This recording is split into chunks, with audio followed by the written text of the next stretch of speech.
The harder you push, the further rest runs from you. You felt it. You finally get a free Sunday. And instead of resting, you sit there vibrating, making lists, feeling guilty for doing nothing. The very thing you needed becomes the thing you can't allow yourself to have. So you grind harder, believing that one day, after enough output, you'll finally earn the right to stop. You won't. Not like this. In the next few minutes, you'll see why hustle culture quietly stole your ability to rest and how two ancient ideas hand it back. Let's be honest about what your week actually looks like. You wake up already behind. You answer messages before your feet hit the floor. You eat lunch standing up, or not at all. And at the end of the day, when you finally stop, your mind doesn't. You scroll, but you're not relaxing. You're escaping. There's a difference, and your body knows it. And underneath all of it sits one quiet lie. The lie that rest is a reward. That you have to deserve it.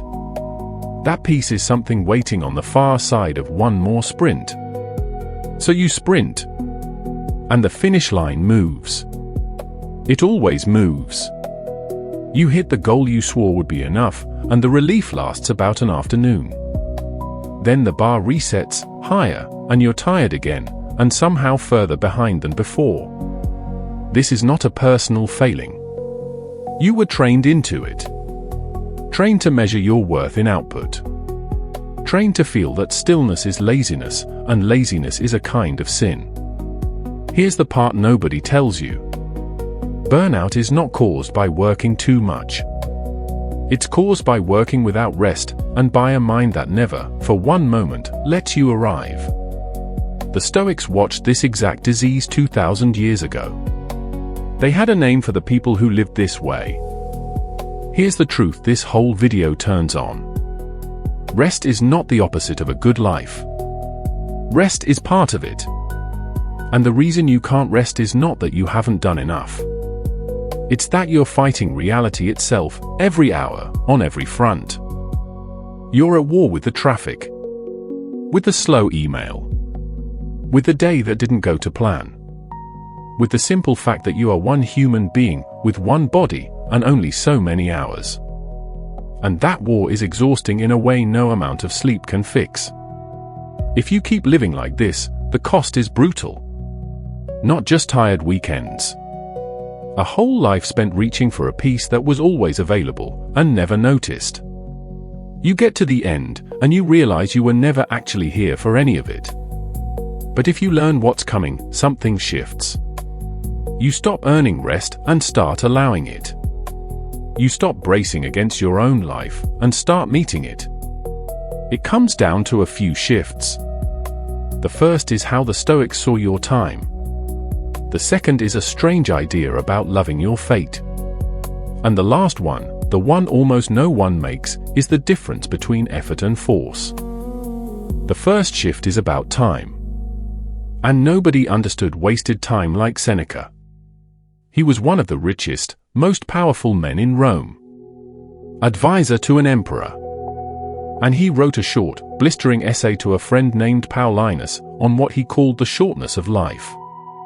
But here was his twist. He said life isn't actually short.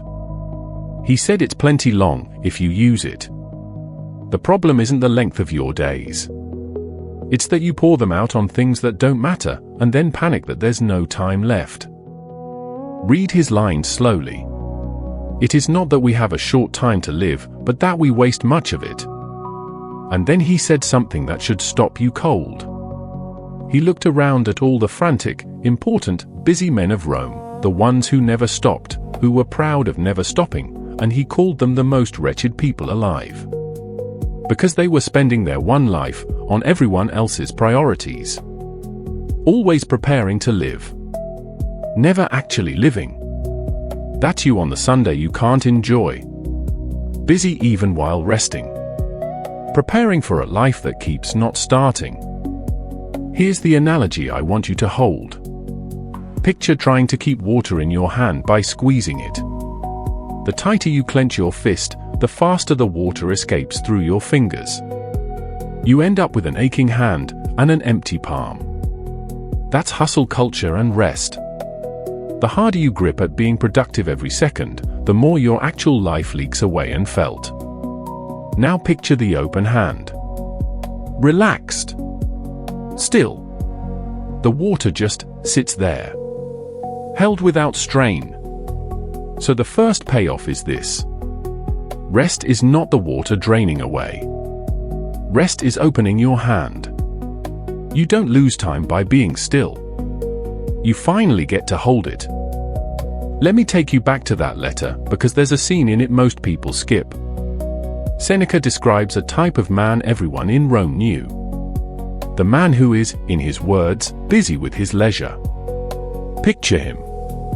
He has finally retired, or finally taken his day off. He has the thing you say you want, free time, no obligations, no boss. And he is miserable.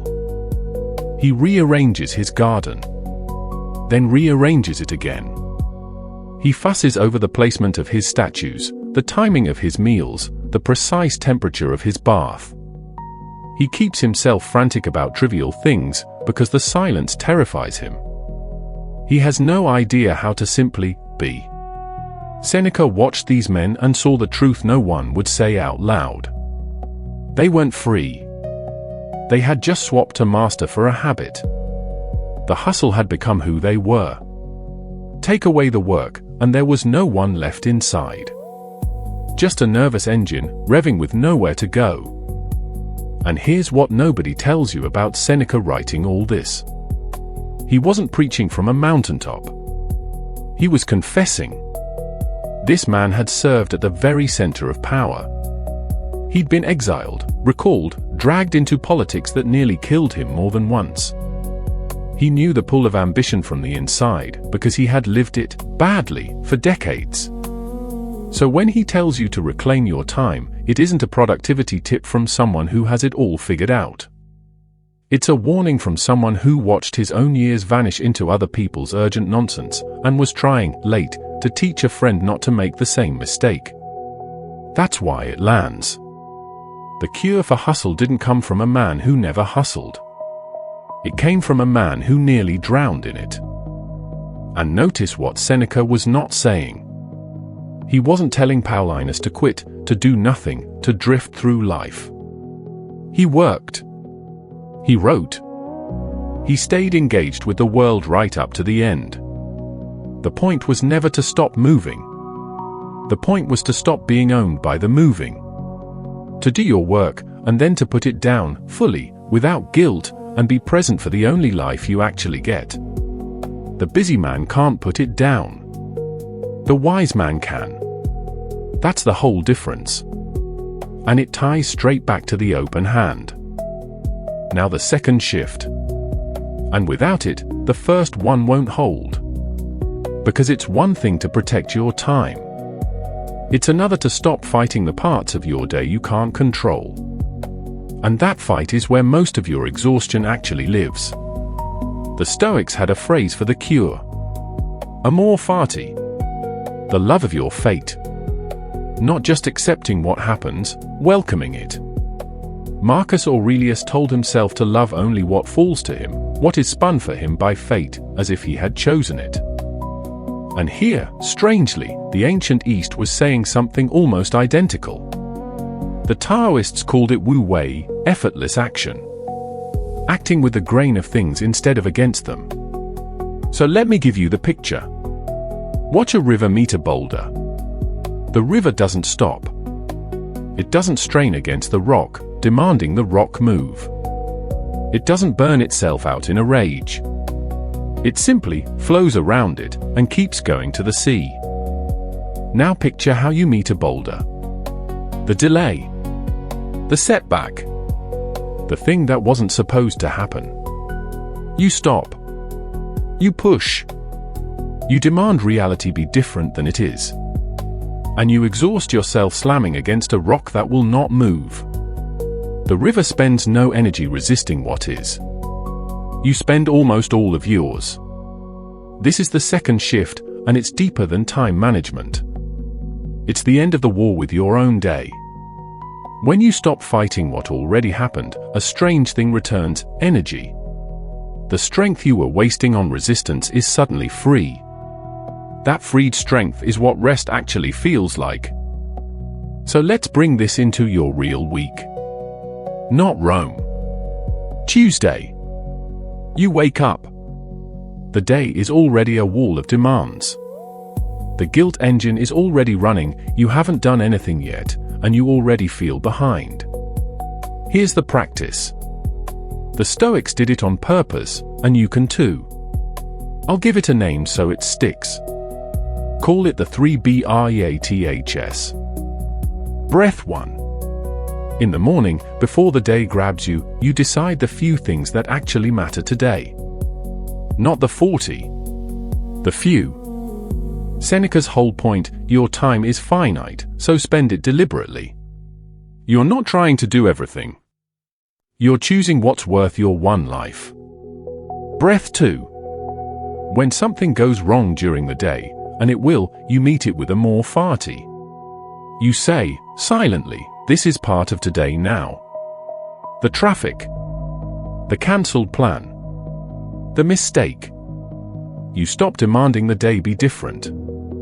You flow around the boulder instead of breaking on it. Breath 3. At the end of the day, you put the work down. Fully. You close the laptop like closing a door. The rest of the evening is not stolen time you have to feel guilty about. It is yours.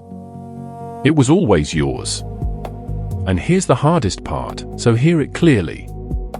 When you rest, actually rest. Don't half rest with one eye on your inbox.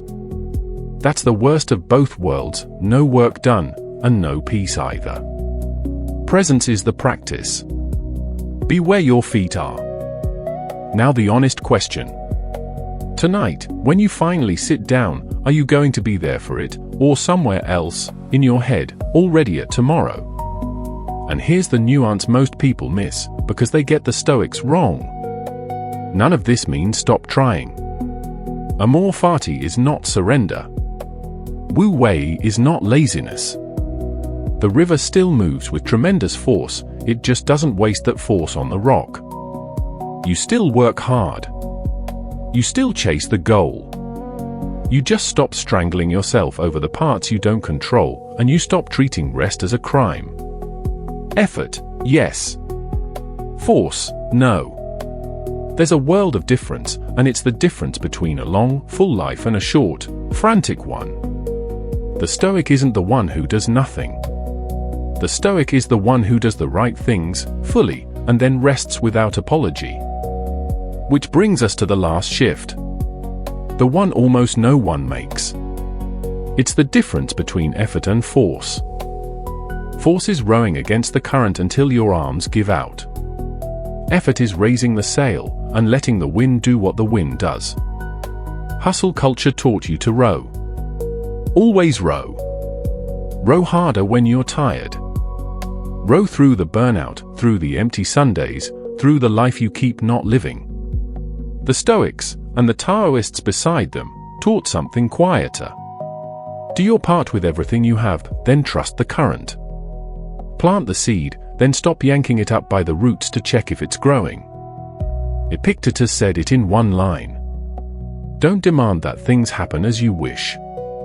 Wish for them to happen as they do, and your life will flow. That is rest without guilt. Not the rest you earn by suffering. The rest of a person who has stopped fighting their own existence. You were never meant to grip your whole life in a clenched fist. You were meant to hold it with an open hand. And let it flow. So remember the open hand. You don't earn rest by squeezing harder. You allow it by letting go. Here's my question for you. When was the last time you rested, really rested, without feeling like you were getting away with something? Be honest, in the comments. I read them. If this gave you back 1 ounce of permission to be still, subscribe. We build a calmer, steadier mind here, one idea at a time. Next time, we go deeper into the noise underneath all of this, how a Stoic quiets a mind that won't stop racing at 3 in the morning. It pairs with this one. Until then, do your part, then let it flow. Stay grounded.